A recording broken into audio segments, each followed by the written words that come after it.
샬롬, 반갑습니다. 2월 7일 수요일 새벽 하나님께 올려드립니다. 함께 찬송가 187장 부르십니다.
오늘 말씀은 고린도전서 14장 26절에서 33절, 26절부터 33절까지입니다.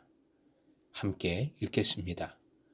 그런즉 형제들아 어찌할까? 너희가 모일 때에 각각 찬송시도 있으며 가르치는 말씀도 있으며 계시도 있으며 방언도 있으며 통역함도 있나니 모든 것을 덕을 세우기 위하여 하라.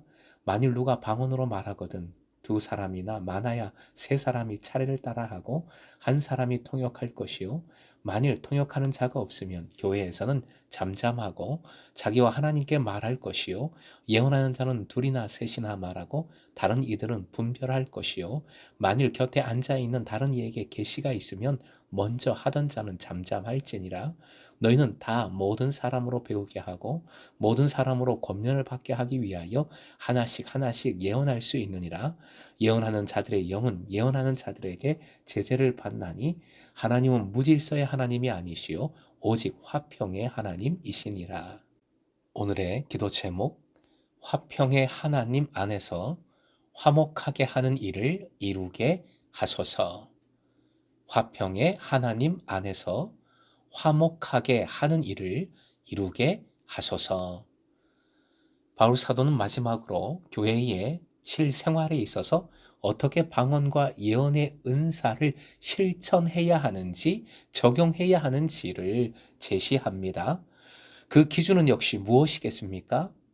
공동체의 덕을 세우기 위함입니다. 본문 26절에 다양한 은사들이 나오지만 목적은 단 하나입니다. 덕을 세우기 위함입니다. 먼저 방언에 대해서 27절 두세 사람이 있는 경우 순서에 따라 하라 명합니다. 한 사람이 방언으로 기도를 하면 다른 사람은 침묵해야 합니다. 그리고 그것보다 더 중요한 것은 방언을 통역하는 이가 반드시 있어야 합니다. 그러니 28절 해석자가 없는 방언은 침묵해야 합니다. 그리고 예언에 대해서는 29절 방언과 비슷한 규정이 주어집니다. 예언하는 자는 순서를 따라야 하고 30절 말하는 때와 침묵할 때를 구분할 줄 알아야 합니다. 그리고 예언의 내용에 대해서는 판단할 것을 요구합니다. 이어 31절에서 32절 예언은 무엇보다도 다른 사람을 가르치고 깨닫도록 행해져야 할 것을 강조합니다. 고린도 교회의 예배는 방언의 은사를 남용함으로써 혼란과 무질서로 엉클어져 있었던 것 같습니다. 이에 바울 사도는 예배를 질서 있게 드려야 할 것을 가르쳐 주면서 33절 하나님께서는 어지러움의 하나님이 아니시고 화평과 질서의 하나님이심을 늘 기억하라 명합니다. 특히 30절을 통해 당시 고린도 교회의 예배를 짐작해 볼 수 있습니다. 31절과 연결해 보면 교회는 누구든 예언할 수 있도록 열어놓고 또한 자유롭게 예언할 수 있도록 배려해야 했습니다. 예언은 교우들 누구에게나 열려진 은사로서 예언하는 이들은 성령님의 역사에 따라 교회를, 공동체를 하나님의 교회답게 신실한 공동체로 세우기 위해 자기에게 주어진 예언의 은사를 사용해야 합니다. 은사로 충만했던 당시 예배 모습을 본문 30절 이하의 말씀을 통하여 정리를 해보면 다음과 같습니다. 첫째로 예언의 은사는 초월적인 계시의 말씀입니다. 그 말씀을 전하는 것입니다. 물론 그 목적은 31절 말씀에 대한 배움과 말씀을 통한 교훈입니다. 다른 일을 가르치기 위함입니다. 둘째로 예배의 순서와 흐름은 성령께서 결정하고 조정하는 권한을 갖고 계십니다. 셋째로 성령님은 예배 중에 예언을 통해서 새로운 말씀을, 계시를 주기 원하십니다.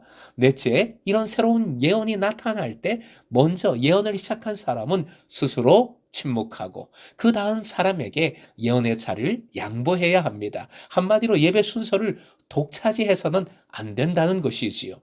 이것은 예언하는 사람들이 다만 은사에 사로잡혀 자기 절제를 상실한 사람들이 아니라 계시의 담지자요 책임 있는 존재로서 주어진 말씀을 선포하고 교인들을 권고하고 권면하는, 격려하고 위로하는 사람들이었음을 잘 보여줍니다. 예언자란 따라서 당시에 이방 종교의 점술과 복술과 신비 종교의 열광주의자들과는 분명히 완전히 다른 모습이었던 것이지요. 32절이 그것을 잘 보여주는데 쉬운 번역으로 화면 보시고 다시 읽겠습니다. 예언하는 사람의 영은 예언하는 사람에게 통제를 받습니다. 즉 예언하는 사람들은 자기의 예언에 대해 통제할 능력과 그 내용에 대한 책임의식을 가지고 있어야 한다는 뜻입니다. 누군가가 예배 시간 중에 예언을 독점하여 사용하지 않도록 서로가 서로의 예언을 분별하고 통제해야 함도 의미합니다. 바울 사도는 그 근거가 하나님이심을 33절에서 선포합니다. 고린도 교회가 은사 문제로 말미암아 무질서하게 된 것이 결코 하나님께서 원하시는 바도 아니고 하나님의 탓으로 돌릴 수 없음을 밝히고 있는 것이지요. 하나님께서는 교회의 평화와 질서를 나타내시는 평강의 하나님이십니다.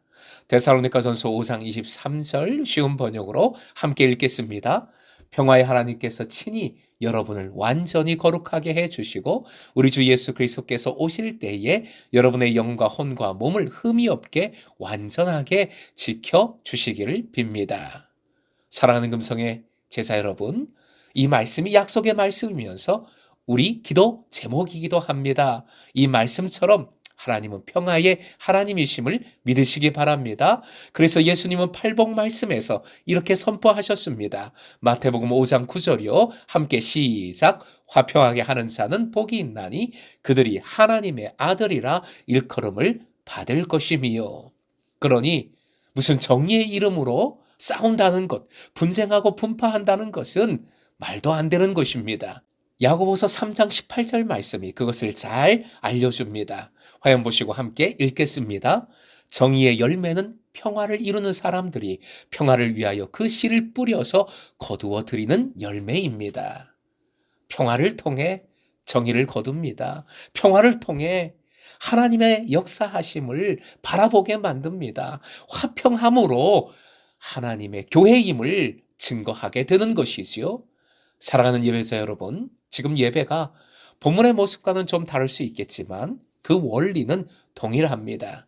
우리의 예배가 성령 충만한 예배, 질서와 평화 속에서 하나님만을 경배하는 예배가 되길 소망하고요. 우리도 예언자임을 기억하십시다. 말씀으로 세워주고 격려하고 위로하는 이들이니까요. 이 예언의 일은 우리의 경우 소그룹 나눔을 통해 실천하고자 하는 것이지요. 고린도후서 5장 18절 말씀 함께 읽겠습니다. 이 모든 것은 하나님에게서 났습니다.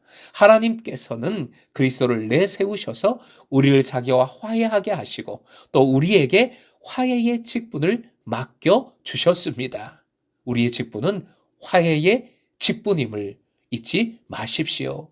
예배와 소그룹 나눔을 통하여 화목하게 하는 직분을 온전히 감당하여 화목의 하나님, 평화의 하나님으로부터 나오는 모든 은혜가 넘치는 삶을 살아가시길 주님의 이름으로 축원드립니다.